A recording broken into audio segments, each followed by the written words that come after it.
jërëjëf mbokk internet yi gannaaw ni ñu leen ko waxee ci accident bi nga xamante ni moo am file am na kenn koo xamante ni moom la ñu toogal mu jot a nekk kenn koo xamante ni jot naa fekkee bi mbir yi di am dañu koy nuyu rek bàyyi ko mu nuyoog mbokk internet yi safoo di seetaan site bi di Wassare bu ko defee ñu daal di ñëw ci waxtaan bi ci accident boobu naka rek la demee kilifa gi maa ngi lay nuyu.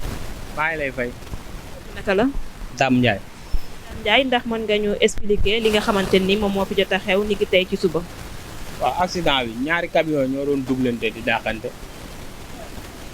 doublante di daaxante léegi après benn camion bi muy doublé morom bi nee na ci la direction bi tëj léegi beneen camion bi wéeru ko léegi bi mu bëgg taatu tata bi dal ci après ñëwaat dal ci kanam gi chauffeur bi di moytu nag moom garde fou waaw.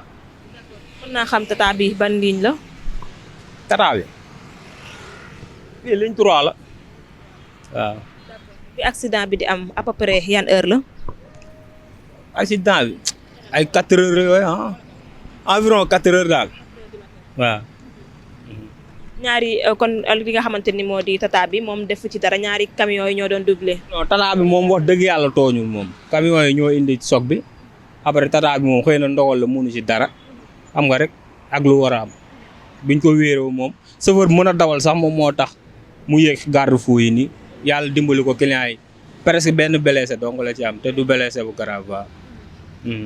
d'accord dañu jotee créer information que ne accident bi dafa am kenn koo xamante ni def ci ñàkk bakkanam ndax loolu tamit mën nga ñu ci jox ay leeral. loolu moom ku ko wax waxul lu am tata bi reyul kenn choc bi xam nga ñi ko fekkewul ñooy wax loolu rek mais nit ki dee noonu borom moto la mu ngi jóge woon Almadi yàpp benn client les client bi mu séenee choc bi am dafa wàcc doon xool ba xam gars yi gaañu wuñu ak yooyu pour mu dimbali leen léegi tombeek borom Jakarta bi dem di saw fee ci kii ba ne les camion bi muy ñëw bi mu ko séenee xam naa li mu doon daw bari moom it mënut a taxaw moom it muy jéem a éviter pour dal fii xam naa di gën a yokku accident bi buñ duggee mbooy gi noonu fa la ko fekk rey ko waaw noonu la demee. dafa duggoon foofu ngir tuur ndox mu camion bi fekk foofu daal jaar ci kaw. waaw.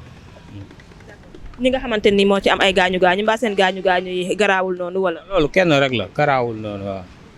tata bi kenn dong moo si gaañ waaw. ana ki nga xamante ni moo yoroon camion yi ñaar yi nga xam ne ñoo doon dawal camion.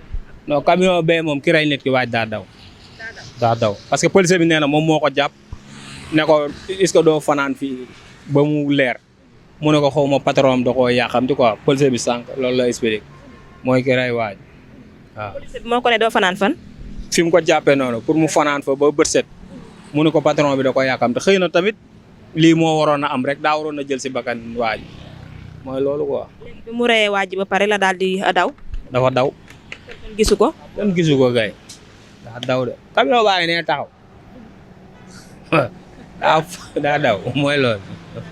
tey ban message ngay lancé jëmale ko ci ñi nga xamante ni ñoo di autorités yi ndax gis nañu fi mu nekk ni jamono yi accident yi metti na lool te saa bu ñëwee rek faat bakkan wala mu am ay nit am ay gaañu. non man kay bala ma wax autorités yi clients yi romb tata yi yaakaar ni tata yi ñooy def loxoor yi tata bi moom defut dara dañ koo tooñ wax dëgg yàlla xam nga Sénégal moom mooy loolu duñu xam ku tooñ dañuy ñëw rek wax boobu ba léegi bi ñu fi tooyee da ngay gis ku romb ni chauffeur tata yi nii lañ mel di wax te xamuñ ñun demee chauffeur bu mënul woon dem dawal ak kon ñim yaboon ñëpp dañuy waaye ñëppay dee mais yàllaa ko dimbali ak mën a dawala ba tax mu sauver bakkan yooyu yëpp mais ku romb fi mu toll nii toor bi yëpp tataam nga koy jox te doo xam ni mu demee gars yi dañuy romb filmer rek dugal ci net bi ne chauffeur tataay te wax dëgg yàlla képp kuy daw ci tali bi chauffeur tataay ñoo la dàqal maîtrise te bu choc amee xam nañ niñ koy éviter ba du am ay blessé yu bari te ñi fi romb di ko fi wax ñëpp ku mu doon yawit day gën a ñaaw ni mooy loolu li si des nag moom mu ngi noonu daal kenn mënul wax lépp. nga xalaat ne moom la ñu mën a jël ba accident yi nekk loo xam ne bu fi jeexul tamit wàññeeku fi. mooy seen autoroute bi bu fekkee amuti lumière ñu gën a def lumière yi rek ba pare camion yi tamit ñu wutal leen heure boo xam ne moom la ñuy daw quoi parce que benn heure bi tamit ñu bëgg a nekk ci tali bi mel ni ñoom ñoo ko moom di daaxante loolu day indi soog yi rek ak wéeranto yi man de loolu laa ci xalaat ba keneen di ci wax xalaatam rek. fii mën nga ñu fàttali bi lieu bi accident bi amee. Mariama Niass bi Mariama. chauffeur tata bi. chauffeur tata dafa dem central. d'accord merci beaucoup. ok de rien.